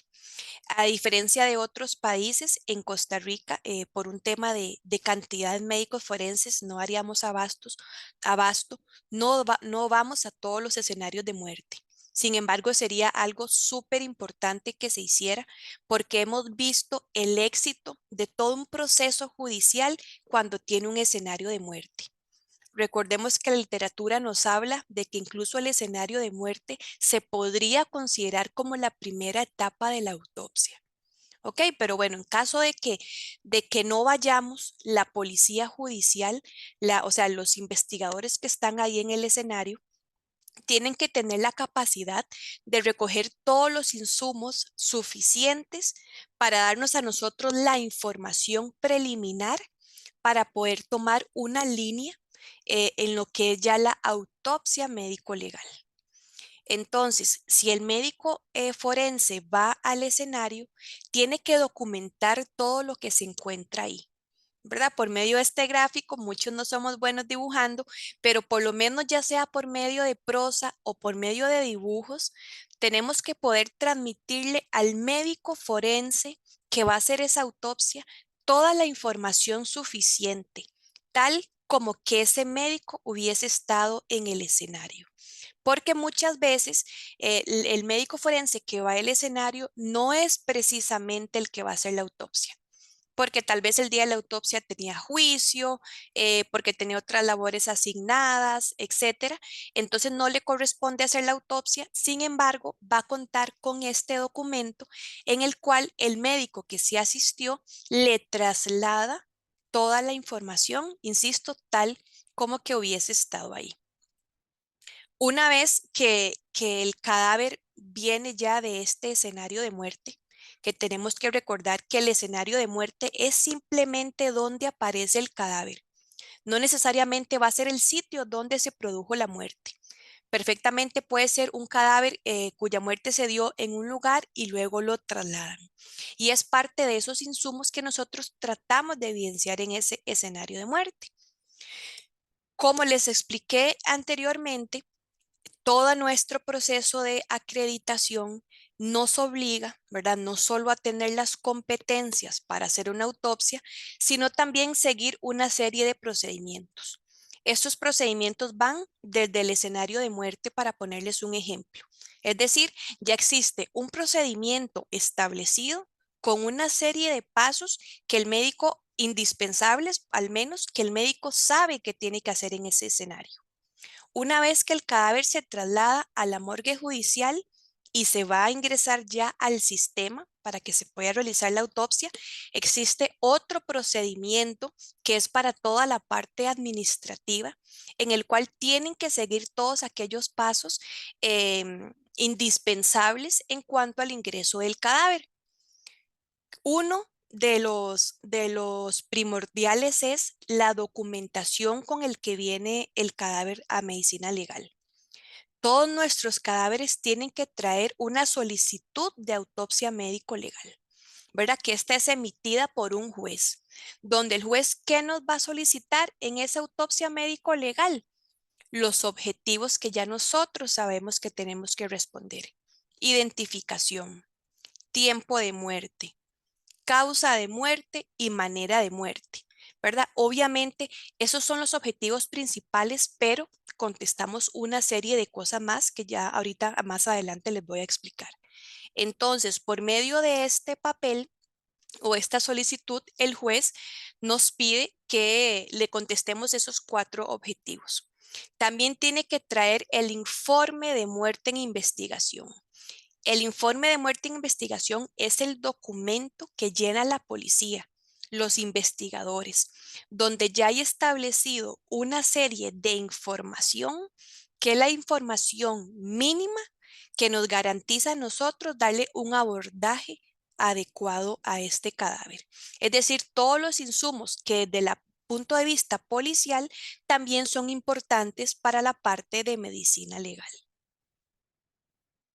El cadáver, desde que llega a donde nosotros, al momento del ingreso, se empieza a aplicar este procedimiento ya establecido.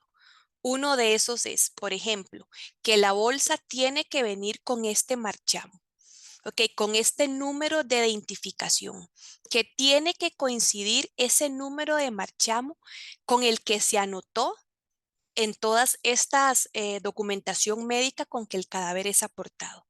Es decir, en esta hoja que dice aquí, hoja de objeto del cadáver, tiene que venir consignado ese número de marchamo, al igual como tiene que venir consignado en este documento ese número de marchamo.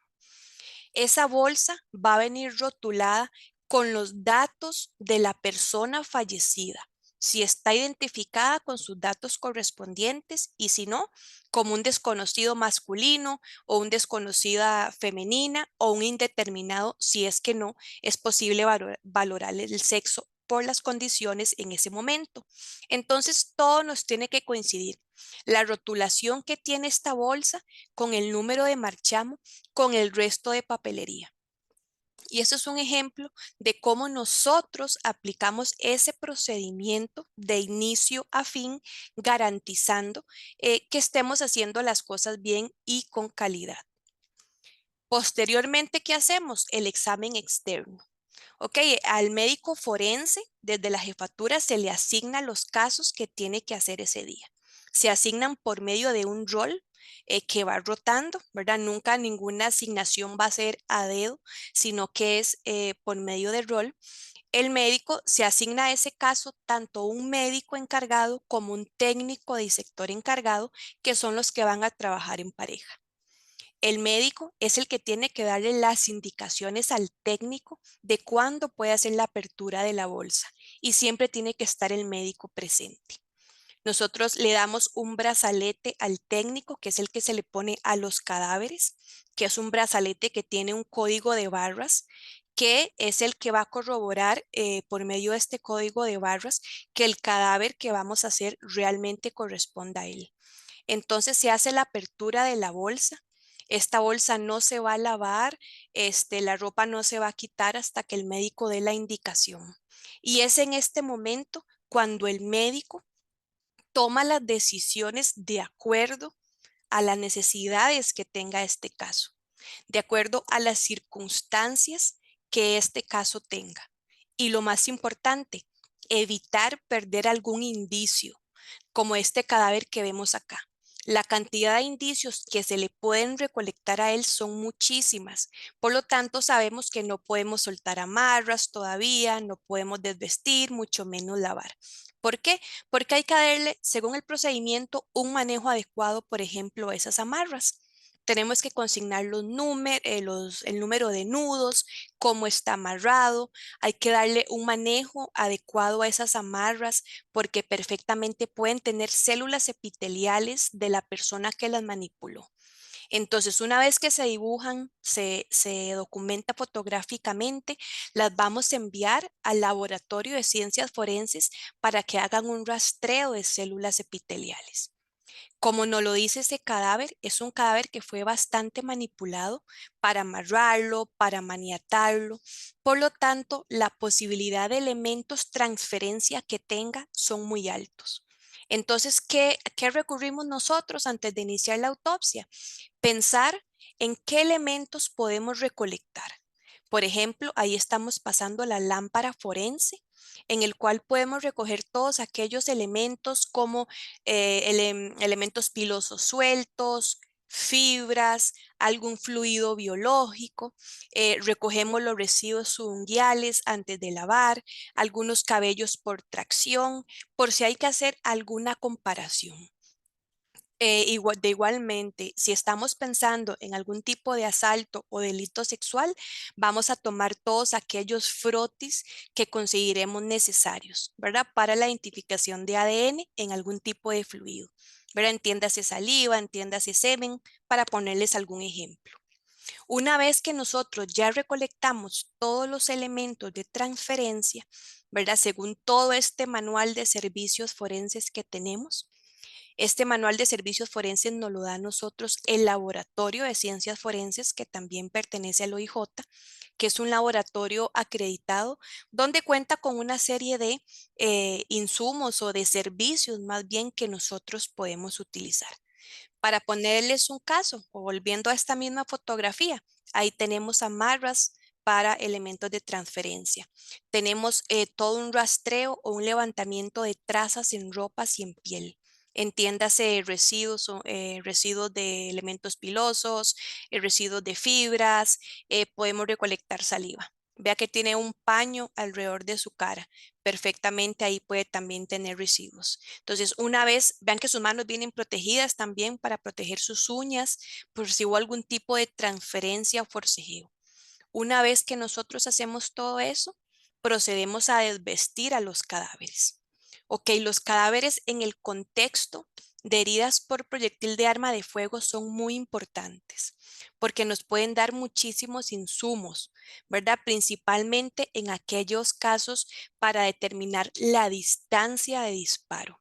Porque como se ve en las fotos, nos pueden dejar algunos signos, por ejemplo, que nos hablan a nosotros de contacto. Como vemos aquí, el signo del deshilachamiento crucial o el de Simonan.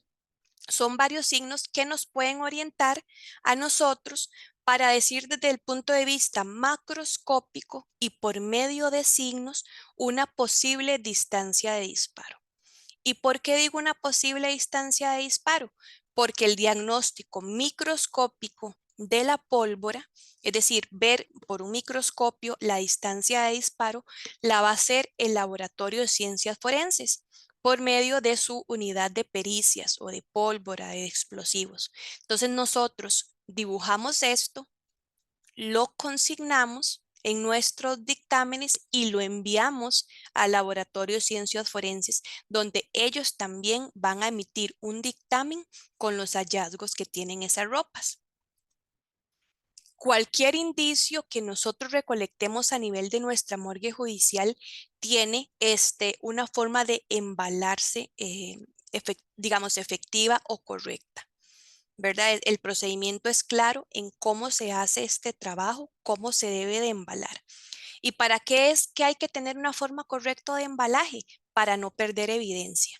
¿Verdad? No vamos a agarrar una prenda, por ejemplo, y la vamos a sacudir para que se caigan aquellos elementos de transferencia, o la vamos a meter en una bolsa plástica que sabemos que por la humedad se pueden perder algunos indicios. Entonces, hay una forma correcta de embalarlo, que es más o menos esta que tenemos acá. Si ustedes ven, son bolsas completamente selladas, lacradas, identificadas, que por dentro o su embalaje interno se realizó de forma correcta. Y todos los indicios que nosotros recolectemos se van a ir al Laboratorio de Ciencias Forenses por medio de una cadena de custodia. ¿Ok? ¿Qué es una cadena de custodia? Es un documento donde cada una de las personas involucradas o que manipulan este indicio van a tener que registrarse. ¿Y para qué es importante esto? Porque la cadena de custodia garantiza que el indicio que nosotros recolectamos en el escenario o el indicio que recolectamos en la morgue judicial sea el mismo indicio que se va a llegar a analizar a nivel, por ejemplo, de un juicio. Es decir, que no exista una pérdida en la continuidad o en el cuidado de este indicio que se nos pueda prestar para alguna controversia o algo a nivel judicial, ¿verdad? Y es uno de los pilares que tiene el sistema de calidad, que el procedimiento te exige aplicar estos paso a paso que nos evita a todos que como seres humanos podemos cometer errores, principalmente en el contexto que estamos hablando, ¿verdad? De muchos casos complejos, un cadáver donde tal vez se le van a recolectar 30, 40 indicios. Cada uno de estos indicios tiene que ir, por ejemplo, si recolectamos 20 balas, cada bala, así sea recolectada al mismo lugar, tiene que ir en su sobre de forma aislada, ese sobre completamente identificado con su cadena de custodia. Entonces, es así como vamos garantizando hacer las cosas bien. Una vez que ya retiramos las ropas, sabemos que es un cadáver que tenemos que pasar a rayos X. ¿Y por qué lo tenemos que pasar a rayos X? Porque necesitamos recolectar todos los indicios balísticos que tenga ese cadáver. No importa si son recientes o si son antiguos, todos los indicios balísticos son una prueba para la policía, para posterior comparación con armas, con escenarios, con imputados y demás. Entonces, todo lo tenemos que recolectar.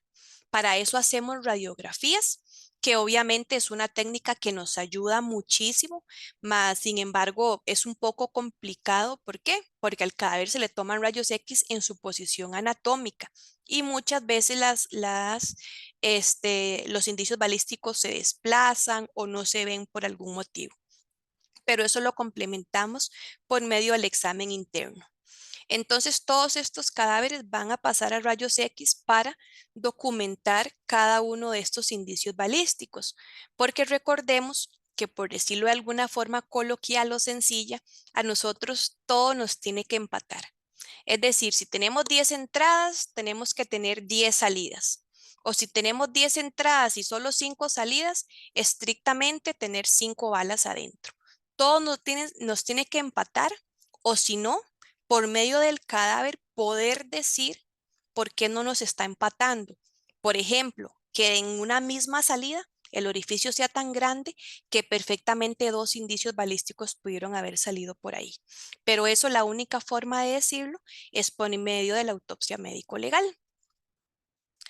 Todos los hallazgos que les he venido contando, todo lo que consignamos en nuestros cadáveres, todas las lesiones, todos los indicios recolectados, todo tiene que ser fotografiado.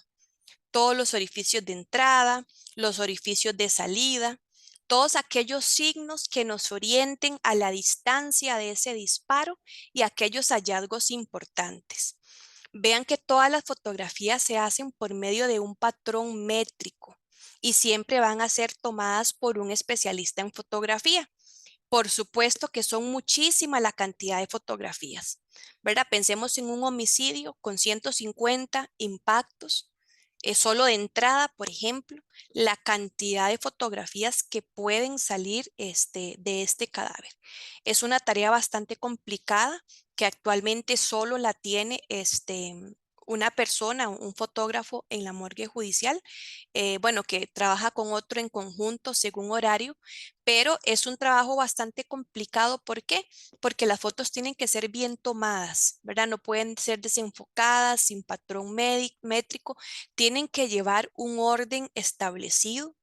Muchas veces estas fotos nosotros las aportamos a nivel judicial para que se las analicemos o las explicamos a nivel de un juicio. Por lo tanto, tienen que ser bien tomadas como corresponde y según el procedimiento que se realizó para la parte de fotografía. Todo queda completamente consignado, cada una de las lesiones.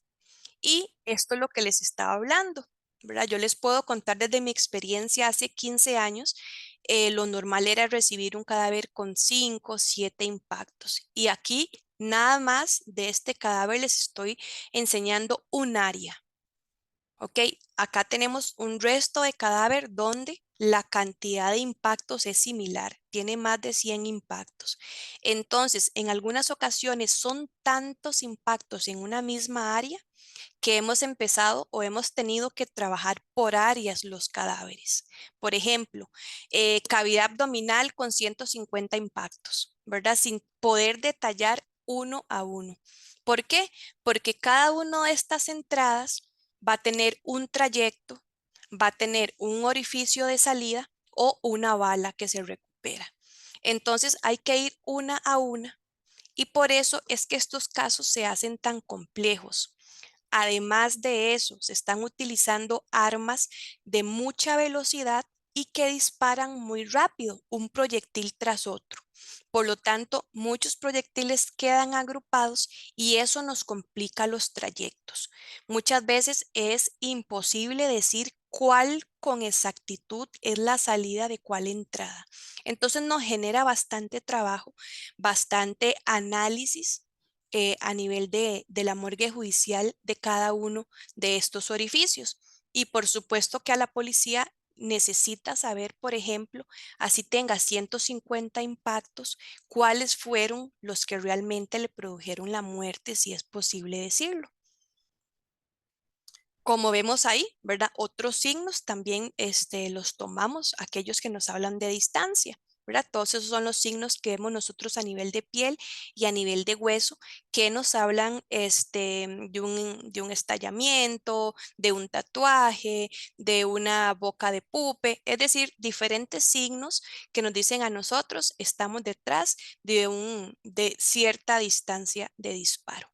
Y como vemos ahí, ¿verdad? Proyectiles de muchísima velocidad que hacen orificios muy grandes que complican, que a veces a uno le complican el determinar si es una entrada o una salida, o aquellos de proyectil múltiple, ¿verdad? Como estos que vemos aquí. Consignamos todos los signos importantes, relevantes, para poderlos comparar inclusive con algún tipo de arma. Si por algún motivo tenemos alteraciones en piel que nos impida o nos dificulte decir si son entradas o salidas, por ejemplo, recurrimos a otros hallazgos como los huesos o las vísceras, ¿verdad? Para poder establecer ese trayecto que para la policía es muy importante. Si el impacto va de atrás para adelante o viceversa, de arriba hacia abajo o viceversa. Es decir, toda esa dinámica, todo ese trayecto, se lo tenemos que dar a la policía porque ellos necesitan contrarrestarlo con la parte de investigación que ellos están manejando. Entonces, en el contexto, por ejemplo, de un carbonizado, podemos recurrir a los huesos.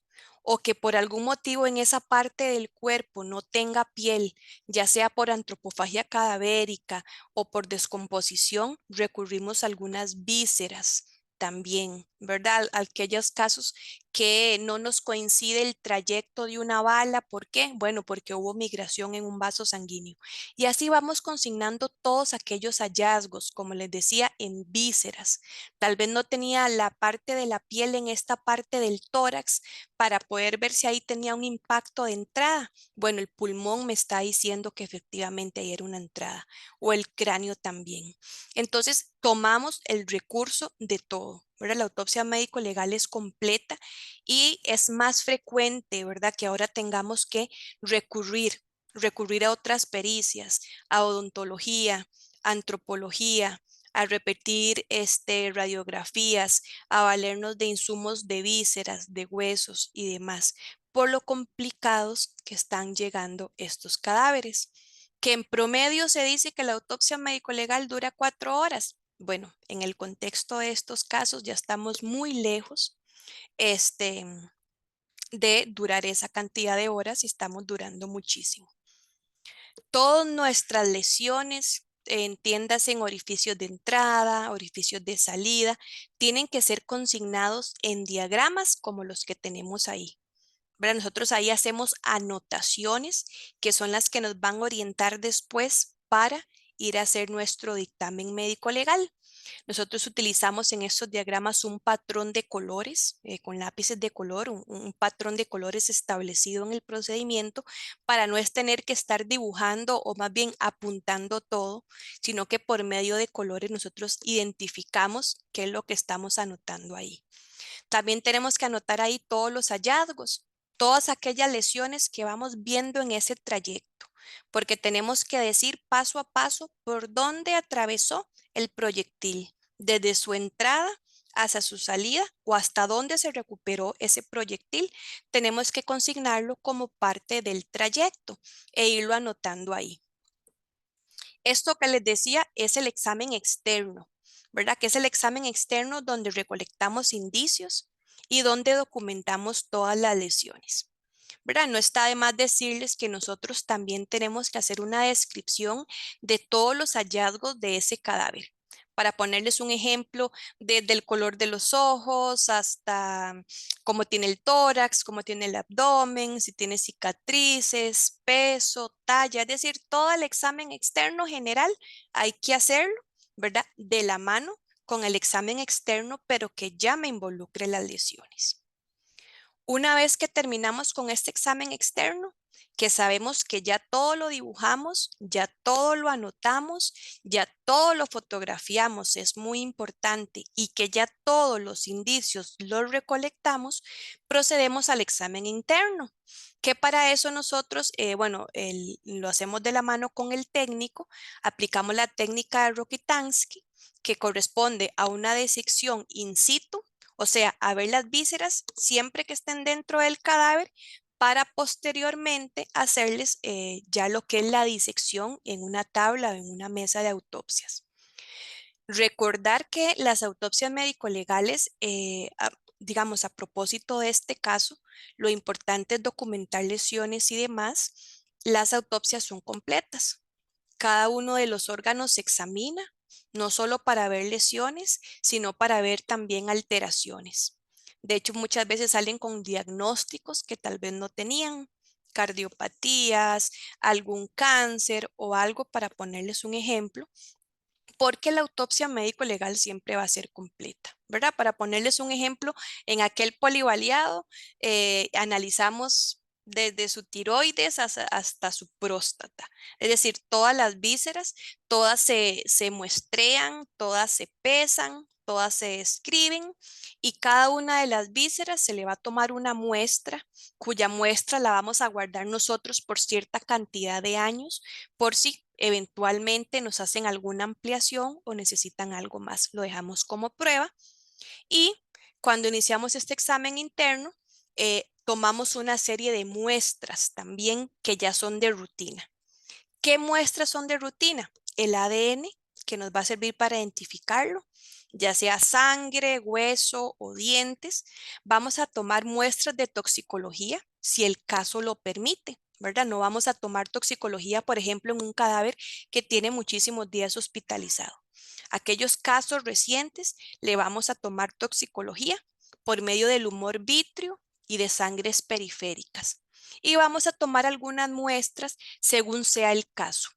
¿Ok? Si bien es cierto, tenemos una lista de qué muestras tomar, cada autopsia nos va a ir diciendo si necesita algo, ¿verdad? Extra a lo que ese procedimiento dice, y eso es criterio del médico forense. Y por supuesto que vamos recuperando, como ya les dije, todos los indicios balísticos. Así logremos ver que es un indicio balístico que está con fibrosis, es decir, que es antiguo, igual lo tenemos que recolectar, aunque no tenga ahorita relación con su causa de muerte. Ok, y ya esta es Doctora, la... Sí, ya estamos en el Disculpe. tiempo. ok, ya está la última. Ya. Sí, esta era la última, que es cuando hacemos la confección y el dictamen médico legal correspondiente. Muchísimas gracias por su atención.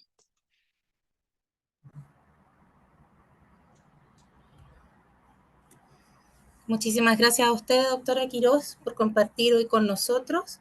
Los invito nuevamente a los que tengan preguntas a registrarlas en el área de preguntas y respuestas o en el chat. para poder hacerle las consultas a la doctora Quirós.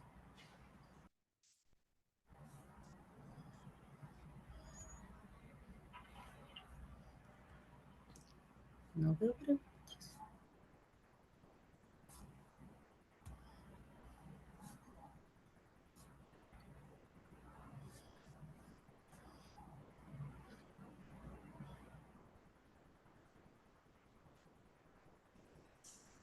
No veo preguntas. Aquí aparece una. La señora Silvia Salguero pregunta si las radiografías las hacen con y sin ropa. Sin ropa. Bien.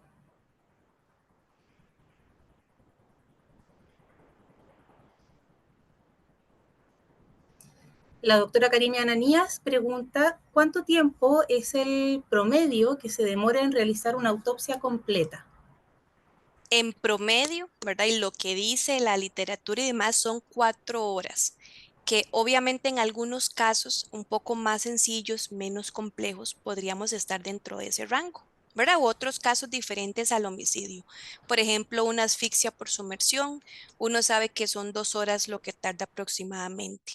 Sin embargo, con estos casos que les expliqué el día de hoy, estamos durando 6, 7, 8 horas en promedio según la cantidad de impactos. Muchas gracias, doctora Quirós. Se consulta también, no tengo el nombre, si en Costa Rica existe algún grupo de arqueólogos o antropólogos que trabajen en el ámbito forense. Sí, contamos con una antropóloga que es Georgina Pacheco. Ella trabaja de planta con nosotros en la morgue judicial. Tiene su laboratorio de antropología forense y es la que nos da todo su gran conocimiento en estos casos que bastante frecuente la estamos necesitando ahora porque nos llegan muchos cadáveres prácticamente en reducción esquelética y demás o con muchas lesiones que solo las podemos ver en hueso. Entonces, por medio de este especialista nos apoyamos bastante.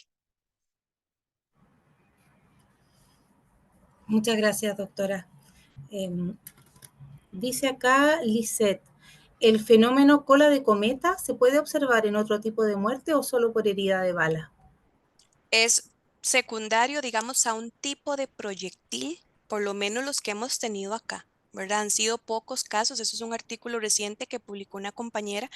No los habíamos visto nunca antes, ¿verdad? Y según nos explicaban de la sección de balística, es particularmente por el proyectil que se utilizó.